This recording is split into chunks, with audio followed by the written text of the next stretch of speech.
Hey everyone, we are live with our newest episode of The Conversation. I am your host, Alicia Krause, and with me is the leader of the multiverse, Andrew Klavan, who will be taking your questions live for an entire hour starting now.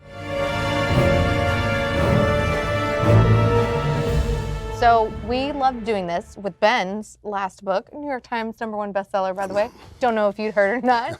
That we wanted to do this with Andrew's new book, Another Kingdom, which I'm so excited to read. You know a book is really good when you have to have a map of the fictional kingdom inside of it. Excellent map, a really nice map. Like a beautiful map in order to understand it. And so we're announcing that this is a very special episode because we are doing this live signing of Drew's new book, Another Kingdom.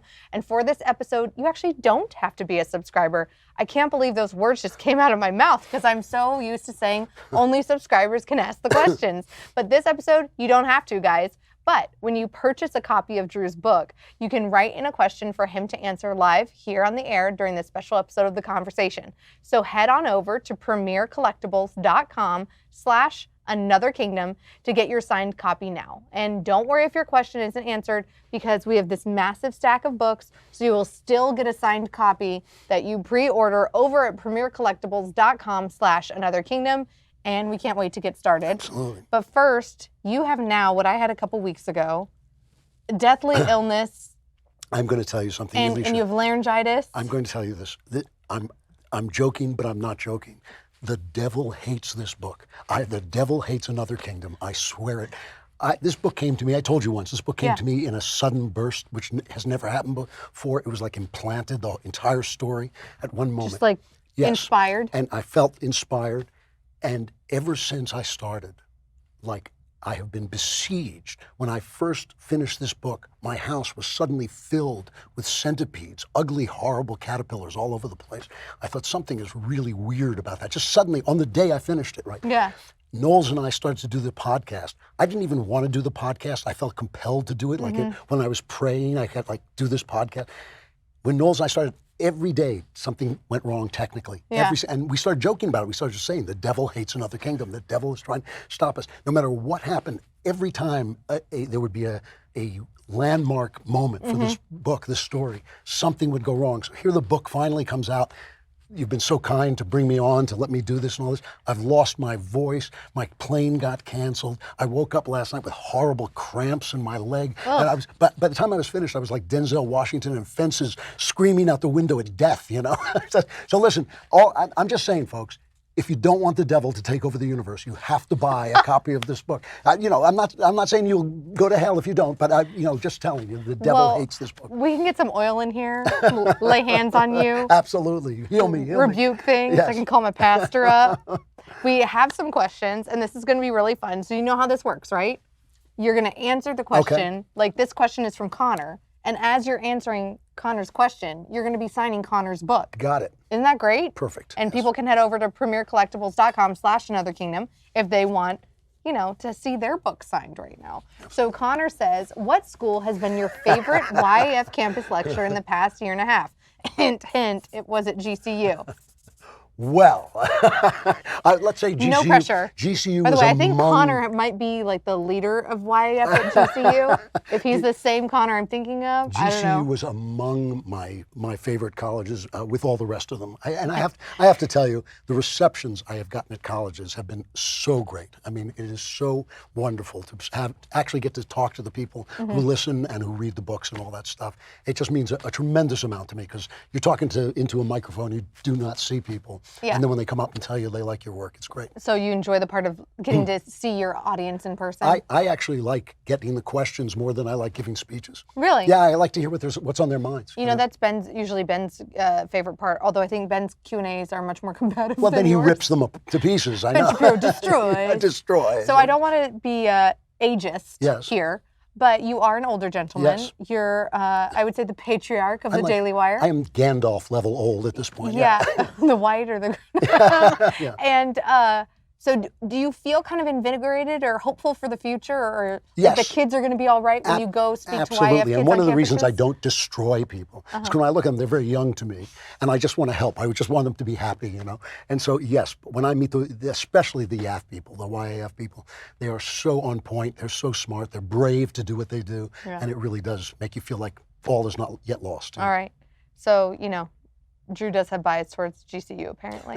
Constantine wants to know, what are your thoughts on the Brothers Karamazov? Am I saying that right? Yeah, the Karamazov. Yes. Okay. It is my second favorite Dostoevsky book. You know, obviously, Crime and Punishment changed my life by taking me out of the realm of the relativists and convincing me there was such a thing as right and wrong, a moral universe. I didn't understand the Brothers Karamazov when I first read it. I've now read it 3 times. By the 3rd time, I sort of caught on. I got it, yes. And it's a beautiful book. And Dostoevsky is a prophet. He saw communism coming. He saw Nietzsche coming before Nietzsche even wrote a word. His books are so beautiful and so full of faith. And they always make me laugh because they're the greatest Christian novels ever written. But they're so full of life, you would never find them in a Christian bookstore because they're too real. You know? By the way, Constantine was writing us from Sydney. So he bought that book, and that book is going to go to Sydney. God love him. So that's really cool. I would leave that cap off of that pen. I guess so. I'm just saying, we got a lot of these to sign. All right. Dominique wants to know, hey Drew, thanks for being a voice of reason in a time where everything seems so chaotic. I was wondering, what are some of your favorite video games to play to take you out of this crazy reality that we live in? Well, I love video games. I love simple video games, but I love the games that have a puzzle in them. So games like Braid, Inside, Limbo. I really loved all of those. I'm just finishing the new, the one about the demon. I've lost it. I'm also playing on the Switch. I'm playing the new Super Mario, Super Mario U. I'm kind of looking forward. Out of all of the things that you just mentioned, that's the only one I know because I'm not a gamer. I'm sorry. I'm looking forward to the Devil May Cry 5 or 8 or whatever it is. I always like those games. They're really campy and silly. And Diablo, that was what I was thinking. I just finished Diablo 3, which I really enjoyed. And video games do take you out of things because they're so immersive. The minute you put that thing in your hand, you're in the picture, and it's just great. I love it. What do you think about the kind of, I hear a lot of talk of the future of gaming when it comes to AR and VR incorporation? Yeah, I think the new VR is so exciting that it actually maybe is one. I'm not big on gimmicks. Like I'd never liked movies that were 3D and all that stuff. Yeah. But the new VR is so good. It could really be an exciting new way to experience art. Okay. All right. Drew wants to know, hey, Drew wants to know from Drew, what has been your favorite book that you've written to date? You know, it's funny. Books are like kids. You don't really have favorites. You know, each one of them. It's special for their own reason. Yeah, each one of them is special for its own reason. It really is true. But there are books that are special in your life. So Werewolf Cop is a book that didn't do all that well commercially, and I think it's one of the best books I ever wrote. And to be honest with you, I think it's one of the best works of popular fiction of the last couple decades. And so it has this, I kind of have a care for it, like the child with a limp or something like that, you know. And of course, Another Kingdom has been such a great experience. Writing Another Kingdom has been great. Doing it with Knowles has been terrific. So it's always the latest book is always a special favorite because you just finished it. It's so that's new and fresh. Right. But it doesn't talk back yet. And there's another one that was like Werewolf Cop, The Uncanny, which is kind of a prequel to Werewolf Cop that changed my life, you know, and it also didn't do all that well. But when I was finished writing it, my mind was free, and it really it did something to me. I write about it in my memoir, The Great Good Thing, that it just really changed everything for me. And so those are books that are kind of special because the world didn't love them, but I love them, and so they do have a special place. This book this may be the last novels I ever write. Really? I'm not sure, but it feels that way. There's something that is completing me in writing, that is completing the mission I started out with, and they are a statement of a place that I've come to that I've never been before in my life, a place of real serenity and joy, and it's coming out through this book. I'm almost finished with the third one, the last one, and I think I may move on to pure nonfiction after this, so really? We'll see. Yeah. So what would you write after this? Well, because you've already written a memoir. Yeah, I would write a kind of philosophical sequel. I'd like to write about the books that have affected me. You know, so I think I might do that next. That'd be great if it could be like a primer. Yeah. For the books that you would recommend that people should read. All right, and we should note, you said that you've loved working on this with Michael. He means the podcast. Yes. We all know that Michael does not write books. Of course. Well, he does, but they have no words. Just wanted to clarify so we weren't spreading fake news. Michaela wants to know, why do academics hate conservatism and capitalism so much? As a college student, I'm amazed at how they want to uproot all of the conservative values, even here in my red state. You know, I hate to say, I hate to take my opponents and give them psychological reasons for what they think, because I do like to listen to their reasons. But it is interesting that in any study that has to work, engineering, agriculture, science, STEM, you find a lot of conservatives. But in the areas that don't have to work, the liberal arts, history and math and literature and things like that, that's where you find the socialists and the woke people and the people who have these theories that just don't work. One of the things about capitalism and about freedom, about liberty itself, is that it elevates the common man.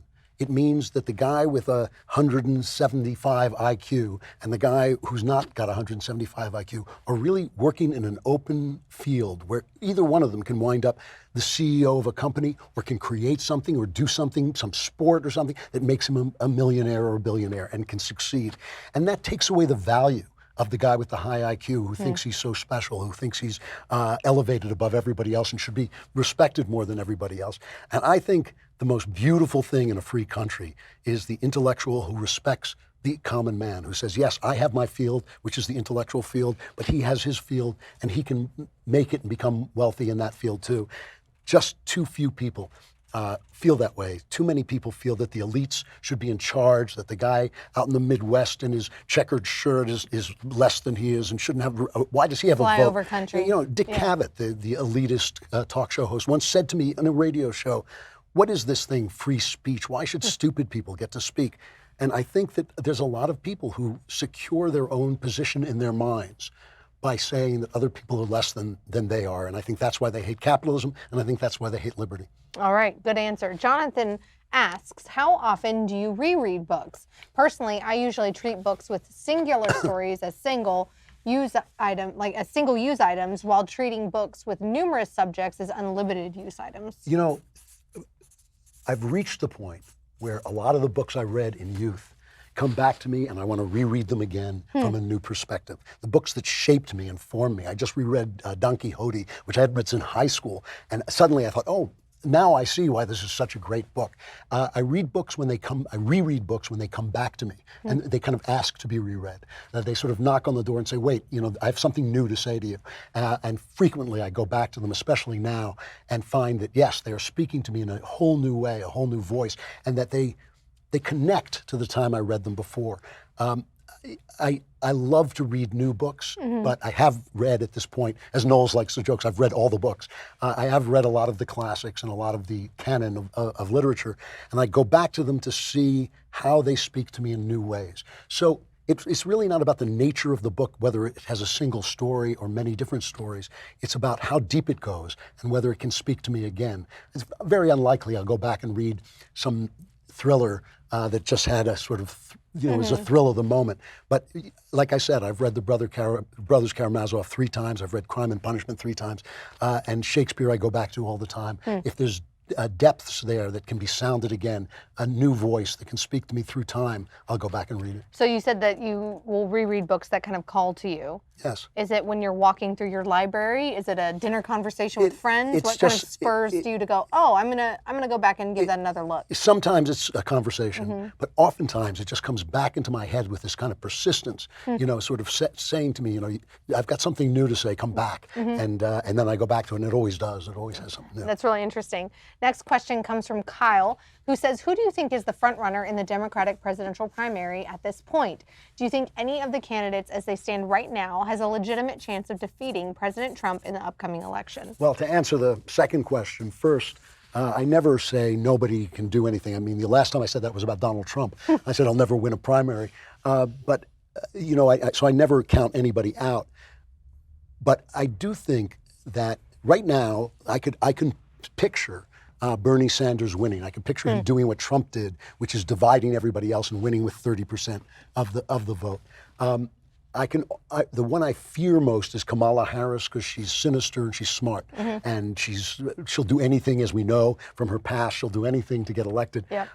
I think right this minute, if I had to place money on an election, which in these days I would never do, right this minute I think Trump's going to win. I think that he has been victorious against this Russian collusion nonsense. The economy's going well. People are beginning to kind of get used to him. It's funny. He's a character, and he's got a lot of flaws, but there's nothing secret about him. When you compare him to, like, Barack Obama pretending to be this godlike statesman when really he was just a Chicago city pol.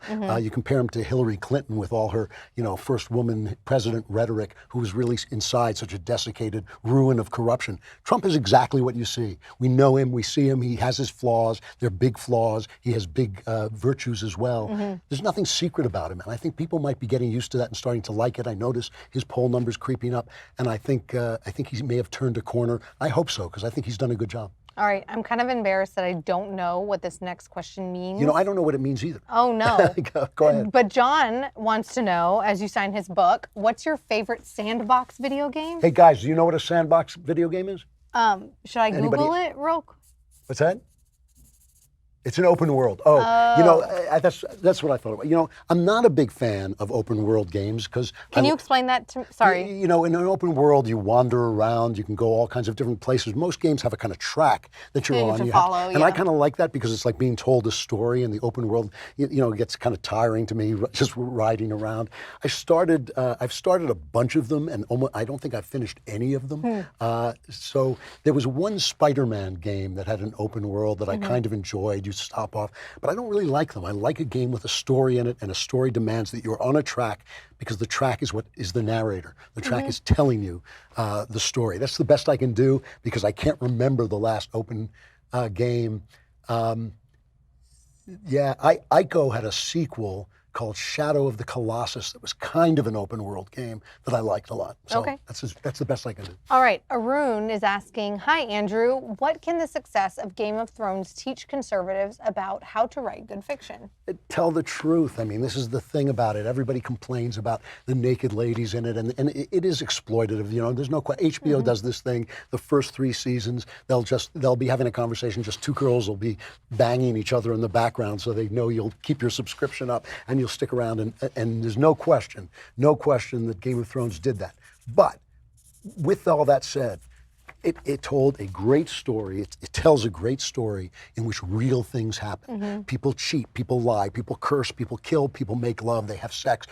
With their brothers or their cousins? With everybody. I've never watched an episode. With anybody. I'm just saying what I've heard on Twitter. But I keep getting this email. I get it again and again. You're a Christian. Your story should be happy. There should be no cursing. There should be no sex. And I think, there should be no life. God is God of the real world.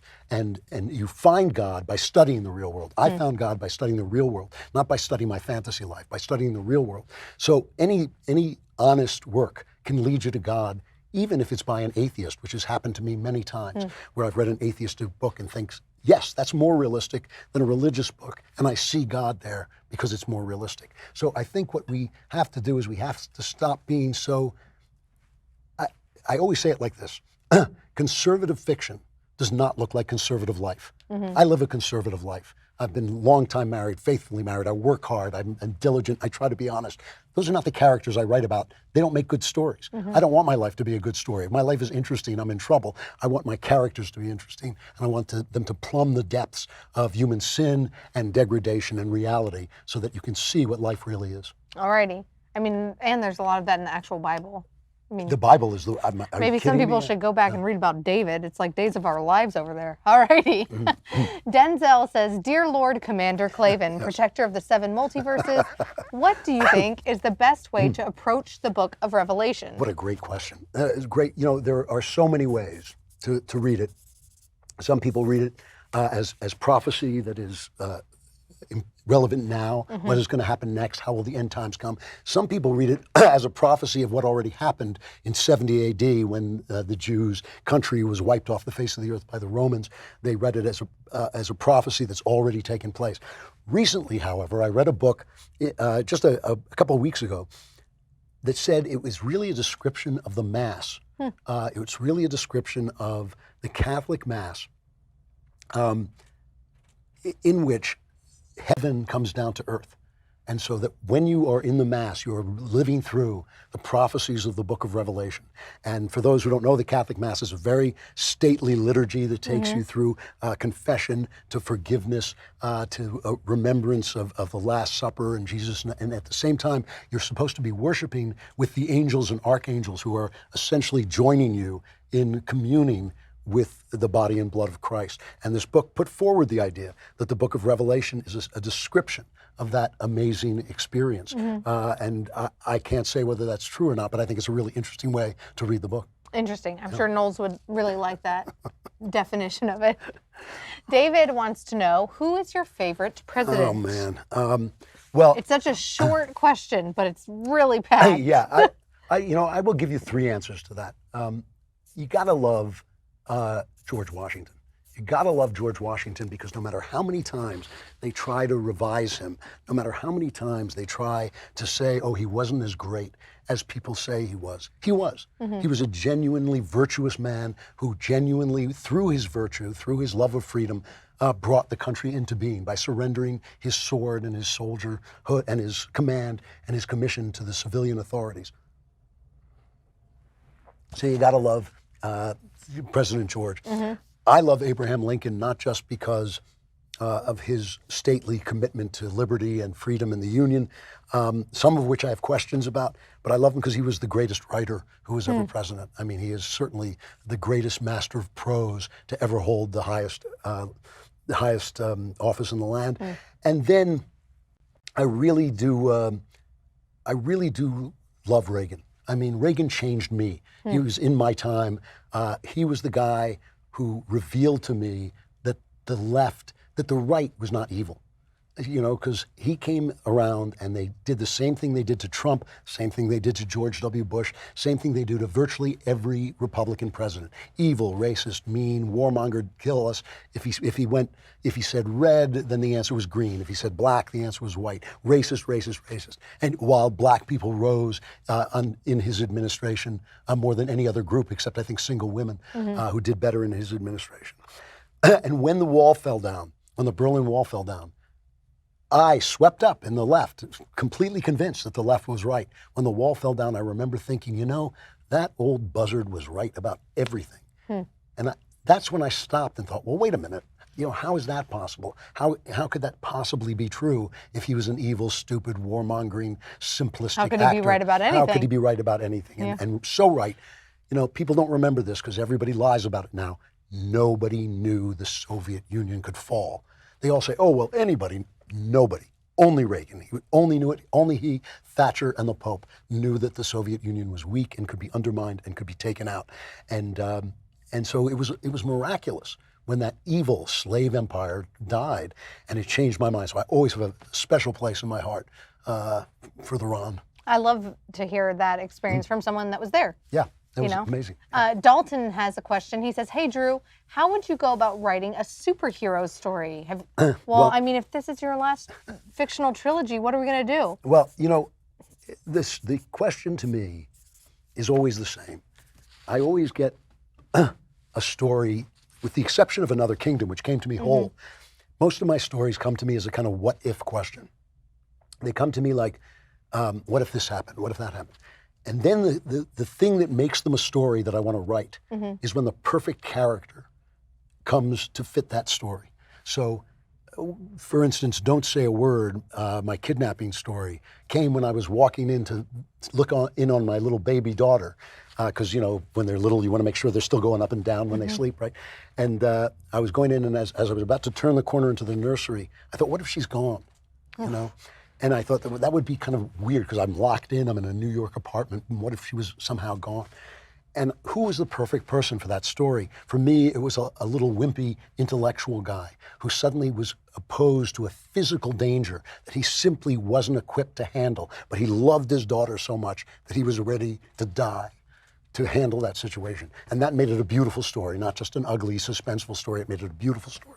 And so with a superhero, it's really hard to find the story that's going to make him matter, that's going to matter to him. When Frodo goes off to destroy the ring, he's a little guy. He's a little guy against massive forces, and aren't we all, you know? But when Superman goes off, you've got to somehow create an oppositional challenge that is going to raise him in some way from what he is at the beginning to what he is at the end.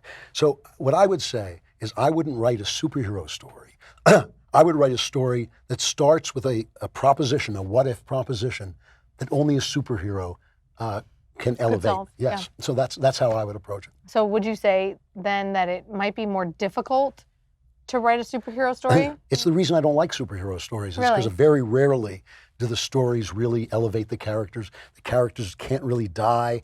They don't really have sexual flaws, like most of us are. Anybody can be perfect until he meets a member of the opposite sex, right? I mean, we're all perfect when we're alone. It's only when you're suddenly dealing with somebody that you want, but who frustrates you, but is dangerous to your consciousness. And that never happens in superhero stories. So it's only in stories like Logan, where the guy is really flawed and he's put in a situation, I don't want to have any spoilers, but he's put in a situation that really challenges his identity. That's the only time a superhero story means anything to me, which is why I tend to like origin stories and superhero stories more than the sequel, and why they start to lose me after a while. Because it is hard. When a guy is so powerful, when he's Superman, what could possibly elevate him?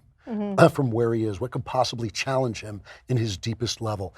Sometimes they pull it off, but oftentimes they don't. I would say the Thor-Loki connection. The Thor, right? Of course. I mean, that's really all I know because I'm the person that just goes and watches the superhero movies. I really want to see Shazam. I've heard good things. Yes, me too. I've heard Sounds really fun. All right. Arun says, Andrew, how do I respond to my liberal friend who recently told me, quote, you would understand the struggle if you were a person of color? When we talked about politics. Note, I'm an Indian immigrant. Well, the other day... Does that not qualify as a person of color? Well, the other day I was at the University of Texas in Arlington, and somebody got up and said, raise your hand if you're a person of color.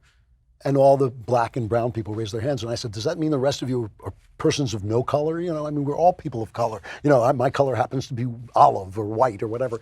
And so I think it's a bogus thing. How often is what the left says a synonym for shut up? You can't talk because you're white. You can't talk because you're a male. You can't talk because you're a white female. And then when a black person like Candace Owens stands up and says, I disagree, they just start cursing at her. They just start, screaming obscenities at her because they've lost their argument, which is shut up. So my response to that is always the same.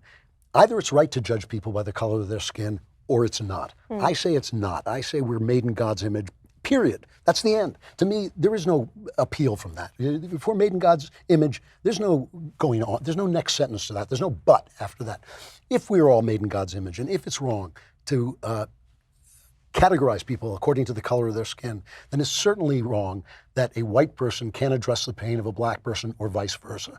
We're all in existential pain, every one of us. None of us is what we want to be. All of us have sinned. None of us is righteous, no, not one. And so I think so often you can look in another person's eyes and the failure they feel, the insecurity they feel, the pain they feel, and that doesn't have anything to do with color, and I think it's just a bogus way of shutting people up. Alrighty.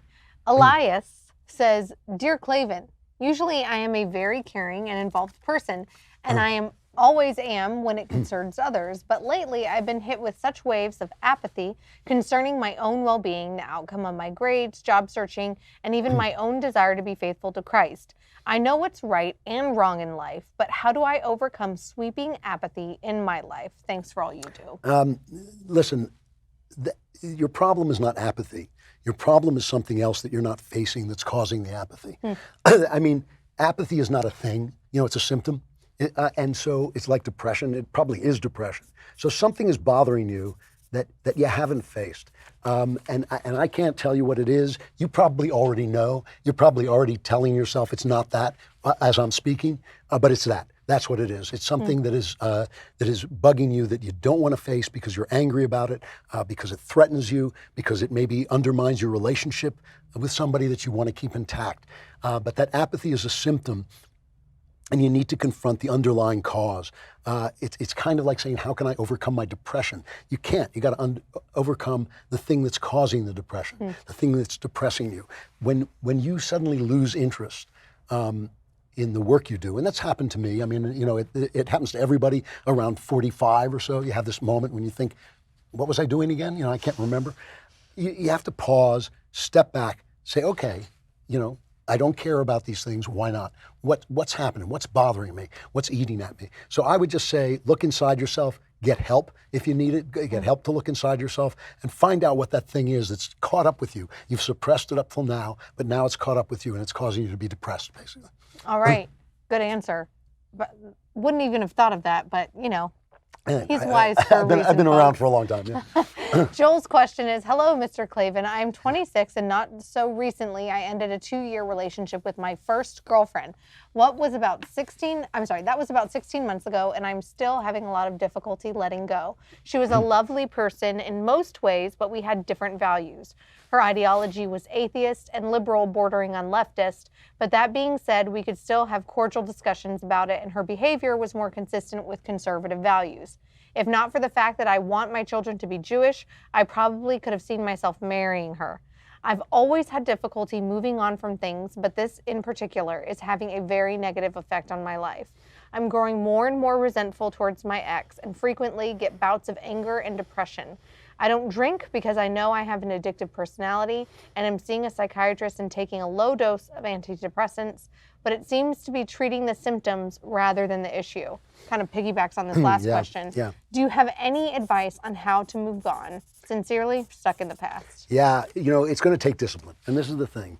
You know, sometimes when I hear questions like this, I always feel that the second part of the question has been left off. It's like, how can I move on without doing anything? How can I move on psychologically? Well, we all want the easy way out. Right, we all do. You know, how can I move on psychologically without moving on physically, you know?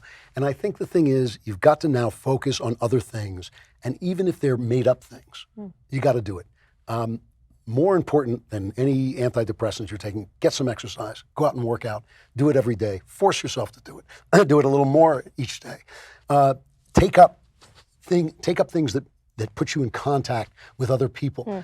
You know, when I suffered in college, I suffered a terrible, terrible bout of depression. I don't like to join things. I don't like to go out and do activities. I joined things. I went out and I took up activities. Because those are the ways you get out of that depression. You get free. I don't want to tell anybody to go off his meds because I'm not a doctor and nobody should listen to me about that. But I feel that they're prescribed too often when there are other causes available. Like, in other words, people come and say, like, oh, my girlfriend left me, or I broke up with my girlfriend, I'm depressed, and they prescribe an antidepressant. And you say, well, why? You're not depressed because of some chemical thing. You're depressed because you broke up with your girlfriend. You can't move on. So you move on by moving on. You move on by getting the discipline, saying every day I'm going to do this thing and I'm going to do this thing. And that's going to get me exercise and cheer me up. That's going to get me out with people and I'm going to meet new people and have new interests. It's going to take me out of myself. I'm going to go to church, and church has volunteer work. I'm going to do that volunteer work. Do those things. You got to have the discipline and the strength to break through. And I know it's kind of a catch-22 because the depression saps you of your strength. You got to fight back. That's one of the reasons. Again, don't go off your meds on my say-so, but that's one of the reasons I worry about those meds, because I think, like, do it yourself, you know, beat it, and then you'll know you're bigger than it is, you know. And that's what I ultimately did. I exercised, I joined things, I got better, and ultimately I needed help for my overarching problems, but at least I beat that period of depression and went on into a new part of life. You know? All right. Jose wants to know the best book to learn the differences between fascism, socialism, and communism. Well, that's kind of an interesting, I mean, there's all kinds of books. You know, that almost sounds like you want a handbook of some kind. You know, but does it even exist? Yes, I don't even know. You know, like, I'm sure any book of political philosophy that's written by a conservative or at least a patriot will help you with that. But the book that I really think you should look at is Witness. It is just a. Have you read Witness? Oh, you got to read it. It's a life-changing book about a guy who was became a communist spy, and then gave it up and turned over state's evidence and brought out an even higher communist spy. And it's one of the turning points in communism in America. And it really describes what's wrong with the philosophy, why it draws people in. It's a life-changing book. It's called Witness. And and it's just absolutely terrific. Whittaker Chambers, for a minute I couldn't remember the name of the guy. Whittaker Chambers, he exposed Alger Hiss, and just like today, the mainstream media and the elites loved Hiss. He was an elite, he was in the State Department, they loved him, and they defended him, and they never forgave Whittaker Chambers or the lawyer who supported him, Richard Nixon. They never forgave him for bringing the man down because Hiss was guilty, and they said he wasn't. And Whittaker Chambers, this kind of sloppy guy, brought him down. And Chambers' book is just a landmark in American history and American literature, and it will help you see a lot about communism.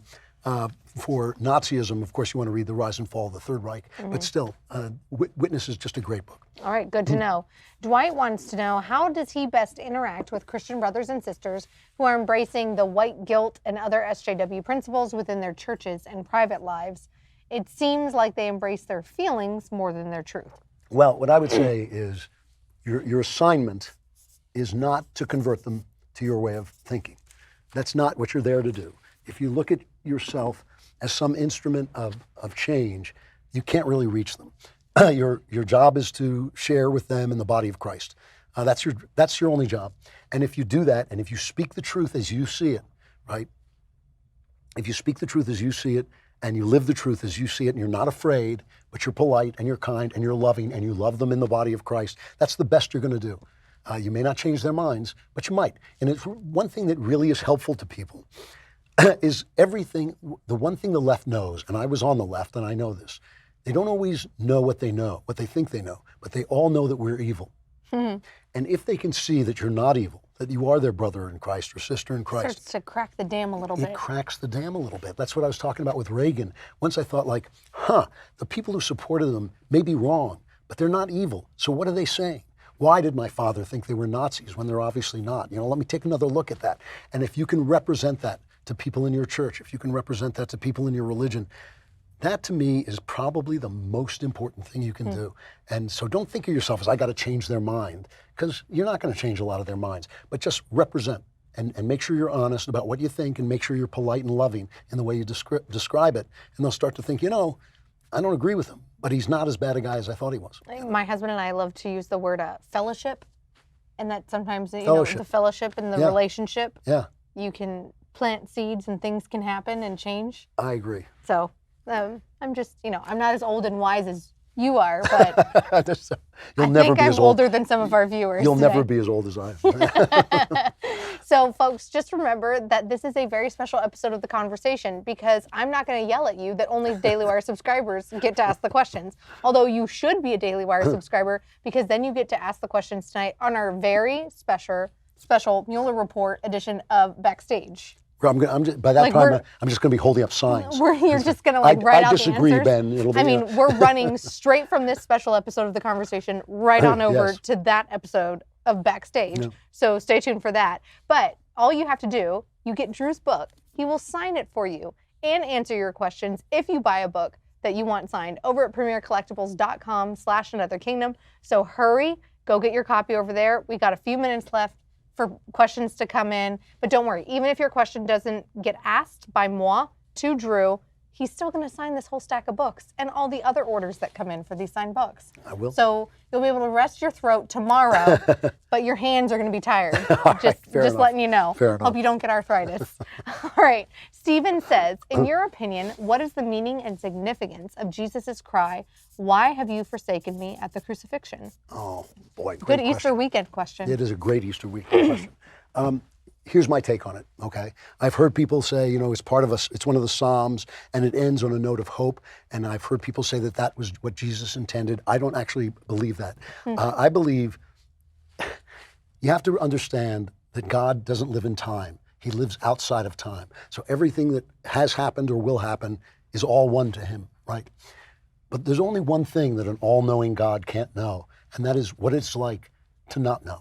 And when I read the Gospels, what I read is God learning what it means to be a poor human being who doesn't know that we can live forever, who doesn't know that the spiritual world is more important than the physical world, who worries. Remember, Jesus is always saying, don't worry, don't worry. And you think don't worry? What do you mean don't worry? Have you seen what's going on here? Of course you worry. And in that moment, I think there is a moment in the Gospels when Jesus understands he's going to have to die in order to know us, in order to redeem us, in order to understand us. And that's the moment when God understands death. And I think that on the cross, Jesus understands the full terror and tragedy of being a human being. And in doing that, he brings us to God and says, look, this is who they are. This is what they see. And of course, there's no point when God doesn't know that because he's all time, he's above time. But still, that is the moment in time when he understands that he's made creatures who die. And when you die, it's very hard to have faith. You know, Jesus says these things that don't make sense. When Peter starts to sink beneath the waves, he says, "Oh, ye of little faith." And you think, really? Like, how much faith do you have to walk on water? He took a step on water. That's more than I've ever done, you know. And I think it takes time for God to understand the full tragedy and horror of being a human being and to forgive us in the knowledge of that. And I think it's a beautiful and tragic moment. And I don't like to undercut it by saying there's hope, because I think in that moment there is no hope. It's only at Easter that the hope comes. And we should remember in our moments of having no hope that Easter comes. It really does. But it's a terrible, I know what it feels like to despair. And in that despair, that's what you have to remember. That despair is really despair. It really is as dark as it seems. It really is as deep as it seems. And it's not beyond God. God has Easter in his pocket and he's coming for you. And I think that that's what it means. Wow, I've never heard that before, but I like it. All right. All right. Emmett says that his question is, what is wisdom? How is it different from knowledge? And how can a young person like me acquire wisdom earlier? I've heard it's just a matter of experience, but I know plenty of old people who are entirely without wisdom, so there must be more to it. Yes, of course. I mean, first of all, you know, there's no fool like an old fool. That's why, because you've had the time to learn, but you haven't. You know, the best way, I think, to acquire wisdom faster is the arts. Is art. Because you know how on towels they have those little nubs, and the nubs give the towel more space. This is why they have those nubs, because it soaks up more water, has more area. Art is like that. It gives you little nubs of experience that you couldn't have, you don't have time to have on your own. It takes, what, a week, say, to read a book, and you've lived an entire life that you wouldn't be able to live in a lifetime. So I think that's a wonderful way. But the most important thing is, it's in the Bible. Judge not, lest you be judged. When you look at people, try to see not what's wrong with them, and not why you're better than they are, and not why they're lesser than you are, and you're cooler or whatever. You try to see how they're with you in their pain and their suffering, and in their confusion, and in all the things that we experience in life. When you don't go right to the judgment place, you acquire a little bit of that person's spirit for your own. And it really does start to make you wiser. The people I know who are old and are not wise, one of the things I notice about them is they've never changed their opinions, ever. They're like a little train on a circular track. Sometimes they'll say something different, but they always come back to the same station again and again and again. And they know what they know, and they never change. You see that with Barack Obama. I used to watch it, look at him and think that's one of the least wise people I've ever seen. Because one of the things, and look, I've lived so long, I know everything. I make mistakes, and when I make mistakes, you have two choices. You either say, I made a mistake, what do I know now that I didn't know then? Or you say, no, that wasn't a mistake. I was right, everybody else was wrong. And that's what a lot of people do, and that's how you cease to acquire wisdom. That's how you keep from acquiring wisdom. So an open mind, so much of this is in the Gospels. I mean, so much of the Gospels that sounds like a command is really just good advice. Love your neighbor, love your enemy. When you love your enemy, suddenly you realize, I see kind of where he's coming from. That makes you wise. And so, judge not, love your enemy. Those are great ways to wisdom. But also, like I said, the arts and coming to the great works gives you lives. You don't have time to live. And a lot of what I know comes from reading Shakespeare, reading Aristotle, reading Homer, and then looking at life through their eyes. And it gives me like other beings inside me that I can turn to for advice. Interesting. Yeah. All right, guys, we're kind of in the final countdown. We are. So you got to head over to premiercollectibles.com/anotherkingdom if you want one of these awesome books signed. And I mean, can we show people the inside? Yeah, sure. Well, first of all, this cover is so great. And I love that it has book one because it is a trilogy. Yeah, what a great cover. This is where Drew is signing your special autographed books. How many books have you autographed in your lifetime? Oh, gosh, I don't know. I once signed so many in a single day that I forgot how to write my name. And I didn't realize this, but you actually dedicated it to the God King and his better half. I did. He's much better. I mean, he's incredibly better. Yeah, let's be honest. He's almost better 2/3. And you call them friends from both kingdoms. That's so sweet. You quote C.S. Lewis. I do. Which is beautiful, but I'm obsessed with this map. It's a great map. It's a really great map. Yeah. It's so cool, and it explains the other kingdoms. It's a great thing because it's not just a book, it's a beautiful book. It's a nice thing to have on your shelf. Yeah. Yes. And being spiritually attacked, by the way. And we're under spiritual attack. Save us, please. Please beat the devil. Buy my book and beat the devil. Yeah. All right. Brandon says, Dear Supreme Lord Klavan, do you believe that there was a specific point in time when the leftists in Hollywood made a conscious decision to no longer make art for the purpose of entertainment and instead to push pure leftism on America? If so, what film, TV show, or other pieces of art do you think demonstrates that? No, it wasn't a specific moment in time. It was a progression from the studio system when the businessmen were in charge. People who weren't always nice people, but were people who were true patriots and true businessmen. And they told the artists what films to make. And that's why the artists couldn't go out and push leftism because the people didn't want it. In the 60s, not only did the studio system fall apart, putting the inmates in charge of the asylum so that the actors became the powerful people and the businessmen were kind of sidelined, but of course the culture fell apart. So the leftism entered that way and all the artists were pushing this new leftism, these new ideas that were coming in. It was really a bad moment for our culture and for America, a revolution that failed and yet nobody wants to let it go. And so that's what happened. It was over that time that the principles of business, for technical reasons as well, the principles of business left Hollywood and the principles of leftism entered in. And it really is a shame because the great movies, it's not that they weren't liberal in the best sense of the word, but they loved the country and they were liberal in the sense of let's include everybody, which if that's what liberalism is, I'm a liberal. Yes, let's include everybody in this fabulous country. But in order to be part of the fabulous country, you have to believe in the ideals of the fabulous country. And the businessmen who started Hollywood did believe in them. The artists who are working there now, many of them don't, and many of them are ignorant of what they are. And that's a real shame. So I think kind of a funny example of how Hollywood doesn't get that conservatives watch their things is HBO being really perturbed at Donald Trump for creating a couple of Game of Thrones memes. Yeah. And it just dawned on me, there's trademark violations and I want artists' work to be protected and all this stuff, right? But it's like, out of all of the memes out there, why do they just go after the President Trump? And do they not realize that Trump voters watch their shows? I know. And their movies. They just, and their plays and their music and their fashion. They hate us, and we do keep coming back because they're talented and we want their stories. But it's ridiculous for them to despise their own audience, and it's really shameful to despise your audience. I mean, listen, I'm happy if leftists read my books. I'm not writing books for right wingers. I'm writing books for people, And I think to despise your audience is a terrible thing. It's a terrible way to live, too. Yeah. How unjoyful. Ugh. All right. Robert says, do you prefer cats or dogs?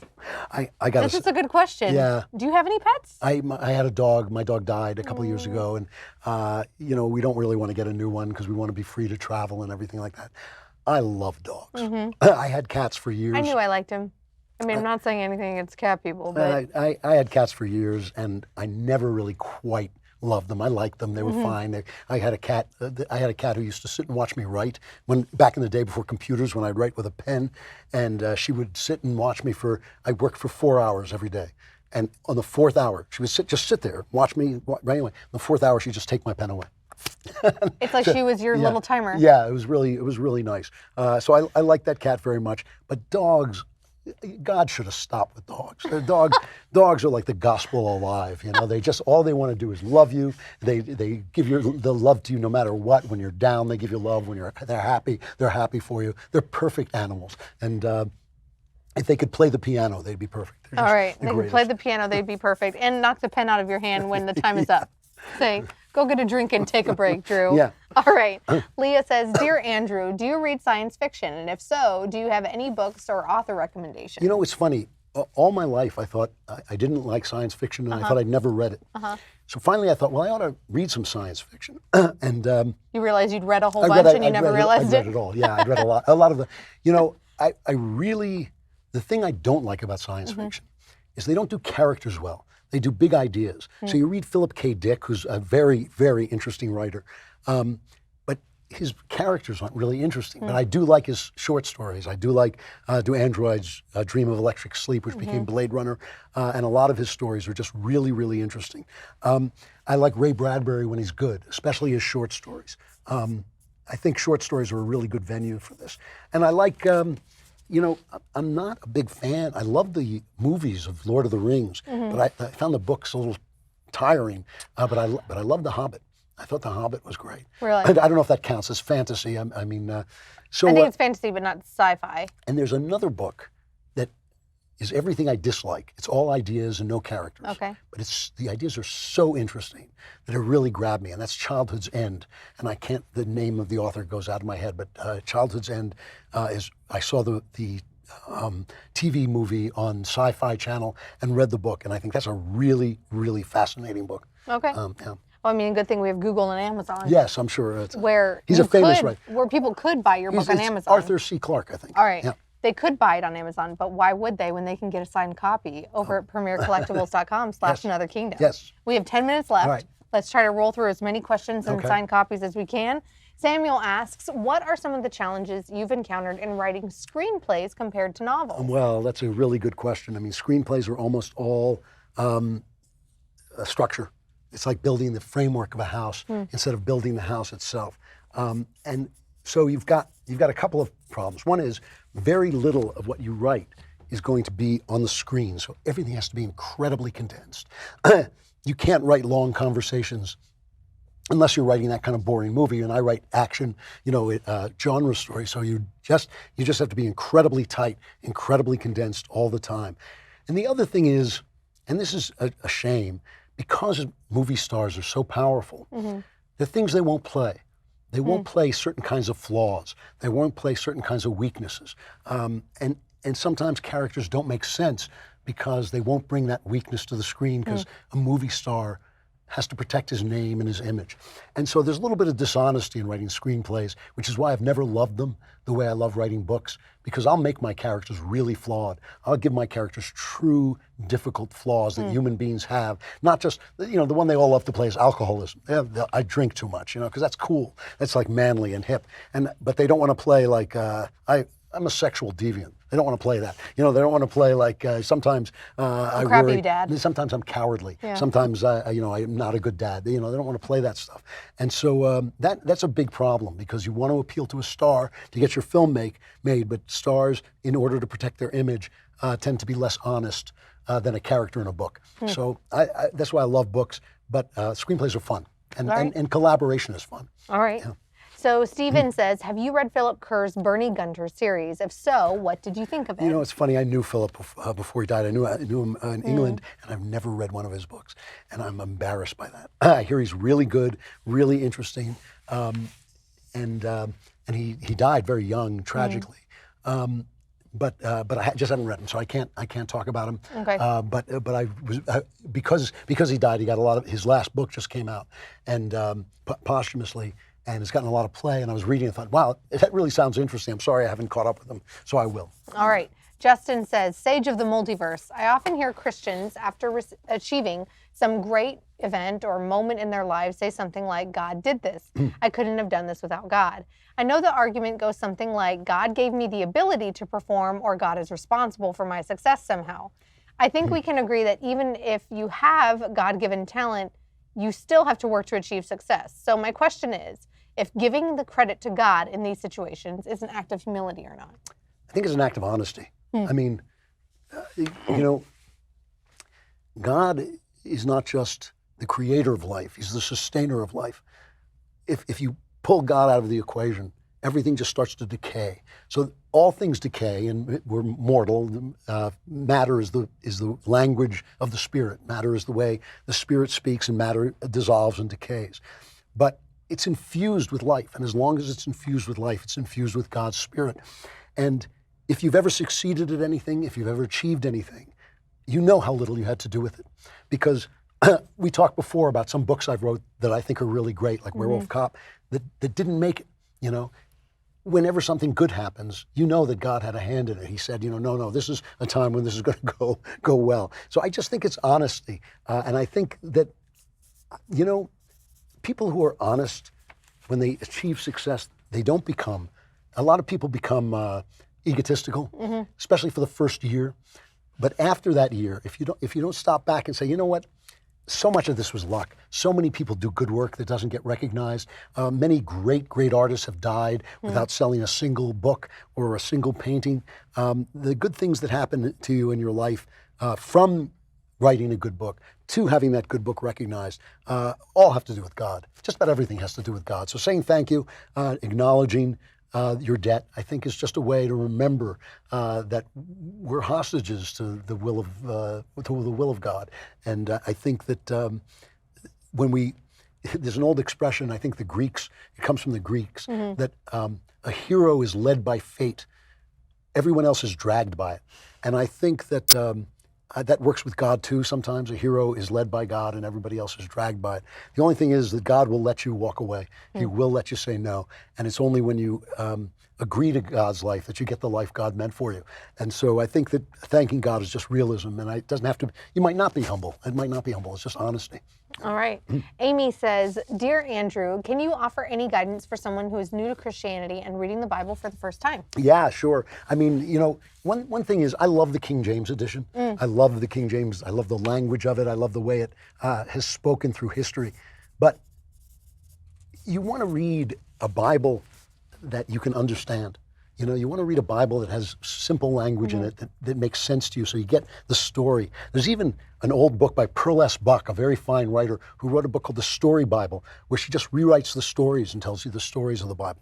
So don't be afraid, don't be afraid to find the Bible that you understand, that speaks to you. Don't be afraid to read commentary that tells you what it means. A lot of commentary is a little too pushy for me. It tells me what I should think, but commentary, My beloved son Spencer has a thing called the Isaiah Project, which you can find at his website, rejoice-evermore. And he explains, he has a thing where you pass the cursor over a word, and it tells you what Isaiah is talking about when he talks about the city of Tyre, or it tells you what it means. And so don't be afraid to look for commentary like that will help you to understand the Bible, what the people in the moment we're talking about. What did Jesus mean when he said such and such? What would that have meant to the people listening to him? I think that that doesn't make you shallow. It actually helps you to get more into the depth of the Bible. And also don't forget to pray for understanding and for guidance and just for a relationship with God that the Bible will speak into. I gotta say, had this been a boy and not another girl, although she hasn't identified yet, so I'm so heteronormative. She gets a choice, I know. Spencer was on my short list. It's a good name. Because we have lots of S names in our family, so we kind of want to keep that up. All right, James says, were there any books or authors that helped to inspire you when you were writing Another Kingdom? Great question. I went back, when I was a kid, I discovered the King Arthur stories. And so I went back and read not just King Arthur, but many of the great chivalric poems, like The Fall of Jerusalem and Orlando Furioso, some of which I had read, some of which I hadn't. I went back and reread, as I told you, Don Quixote, because I wanted to read a modernist version of the knight stories and how they were silly and how they weren't silly, and what it meant to believe in chivalry in a world that doesn't have much chivalry in it. I also went back to some of my favorite old detective stories, because it's not just a fantasy story, it's also a very real thriller. And so I started to reread and read new thrillers to kind of repolish my skills as a suspense writer. And I also went back and read some of the religious stories that worked in the fantasy world, like C.S. Lewis and Tolkien. And so I read a lot of stuff just to remind myself. Just to write this little old book. Just to write this little old book, yeah. And I'm just now finishing the course of books that I wanted to read for the whole trilogy and writing the last book in the trilogy. Okay. Yeah. And when do you think that you'll be like last period, last page? I hope to get it done by the end of the summer. Okay. Yeah. All right. So we can record it in the fall. That'll be really exciting. Yeah. Sarah says, hi, Drew. Can you name the last book that brought you to tears of sadness, not tears of joy? She's very specific here. Love a good question from a good gal. Like, we're very detailed, especially about emotional aspects. She says, what about the last book that caused you to laugh until you cried? I'm not going to tell you the last book because I just can't remember things like that. Let me tell you the books that made me cry and laugh the most. A Farewell to Arms by Ernest Hemingway quite literally broke my heart. I have had my heart broken in real life. That's what it felt like when I read A Farewell to Arms. I was so in love. I don't want to give anything away, but I was just loved the story. I believe that was the late Senator John McCain's favorite book. Was it really? It was a wonderful, wonderful book. And the books that make me laugh more than anything are the Jeeves books by P.G. Wodehouse. There's, I think, like 7 of them. When I read those books, and I read them in a period of struggle, so it was hard to make me laugh, I would sit up at night and read them, and I laughed so hard that one day my wife woke up and hit me with a pillow to get me to shut up because I was waking her up because I was just in stitches. I couldn't stop laughing. If you haven't read the Jeeves books, one of the ways I know if I'm going to like somebody, if I walk into his house or her house and there's Jeeves on the bookshelf, I know that we have something in common. Same sense of humor? Same sense of humor. That P.G. Wodehouse, it was just the funniest books I've ever read. All right, last question comes from Tina. She wants to know, how do you stay so handsome? It's a great question, Tina. I know everybody asks me that. I do work out constantly, and it does help me feel good, Yeah. And I think that's one thing. And of course, Alicia, how crazy I am about my wife. And I think when you're crazy about your wife, it keeps you young, So, and you got to look good for her. And you got to look good for her. So, that's how I stay beautiful. And I got to say, I think the beard helps. Yeah, Everyone I know, knows you love I'm the team beard. beard. You love the beard. My husband is like a real life Viking, so I'm a fan of the beard. I'm working overtime to keep it soft for my wife because she complains about it. We're going to run over to do backstage. Yes. Okay. So, and you're going to maybe spend Easter weekend signing some more books. I'll sign some more books. Yeah. So if you want to get a signed copy of Drew's new book, Another Kingdom, it's the first in the trilogy. Season 1, Another Kingdom, with you and Michael, is available at Daily Wire. Yep. I don't think season 1 is anymore, but season 2 is. Oh, it is? Yeah. Oh, You well. see, this is season 1. Oh, okay. Yeah. Good to know. Yeah. So go over to premiercollectibles.com/Another Kingdom to get a signed copy of Another Kingdom, signed by our very own Andrew Klavan, who, by the way, your signature or your autograph was so consistent. You had a really cool A and a really cool K going. I've had a lot of practice. I need to practice my signature because it's not as cool as yours and Ben's. But go over to premiercollectibles.com/Another Kingdom. Don't forget, tune into Backstage because we're going to run over there right now. The guys are going to be all Mueller, all fake news breakdown, all mainstream media freakouts, all celebrity responses. We got it all. There's just a little bit to talk about tonight. Yeah. So be sure to tune in for that, and tune in next month if you absolutely have to. I mean, I'll be here, but also I'll be asking Michael Knowles the questions. We're going to set up a special thing where you can actually squirt him through the camera with your super squirter. Lavender oil and something else. I don't know what it was. Don't be ruining lavender for me, you crazy college leftists. All right, everyone. Thank you so much for being here. Thank you for buying Drew's books, and we'll see you next time. Thank you.